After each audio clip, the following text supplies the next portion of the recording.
ഇന്ന് ഫ്രണ്ടിന്റെ കല്യാണത്തിന് പോയിട്ടുള്ള വിശേഷങ്ങളാണ് കേട്ടോ. നമ്മളങ്ങനെ ഇരുട്ട് നിൽക്കുന്നത് വേറെ ഒന്നുമില്ല. നമുക്കൊരു കല്യാണ പാർട്ടി ഉണ്ടായിരുന്നു. 7 വർഷത്തിന് ശേഷം ഞങ്ങളിത് ഒരുമിച്ചിരിക്കുകയാണ്.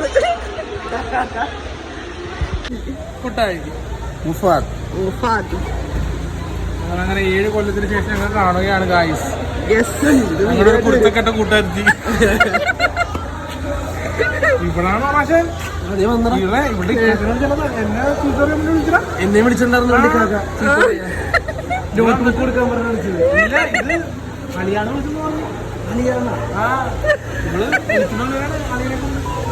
എനിക്ക് ഇവിടെ നോട്ട് ബുക്ക് എന്തെങ്കിലും അത് ഞാൻ 2 ദിവസം കൊടുത്തില്ല.